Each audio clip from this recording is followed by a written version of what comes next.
Bonjour, nous allons présenter la solution de supprimer toutes les occurrences. Alors, ici, le problème, c'est que si on applique notre algorithme de suppression classique, donc supposons qu'on veuille supprimer toutes les occurrences du 5.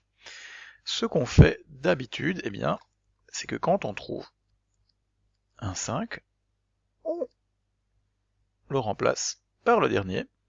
Donc ici, le 5 va être remplacé par un 5, quelque part.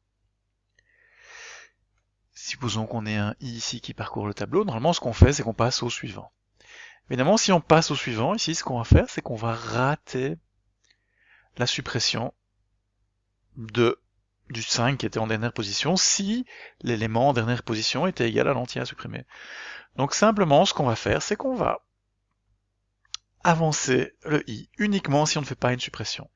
Et si on fait une suppression, ce qu'on va faire, on va rester au même endroit.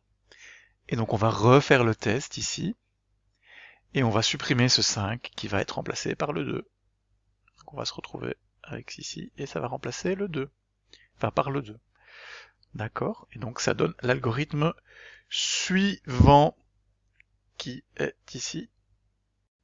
Ici on parcourt avec un while et pas un for, vu que on n'a pas un indice de boucle qui va tout le temps augmenter, et qu'en plus, vu qu'on fait une suppression, le nombre d'entiers diminue, donc on modifie en fait la borne de fin, ce qui est tout à fait déconseillé quand on fait un for.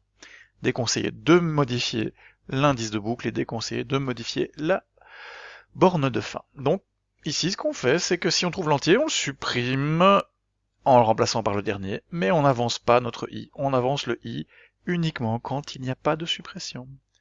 Voilà, et encore une fois on va tester que tout se passe bien, et ici tout se passe bien.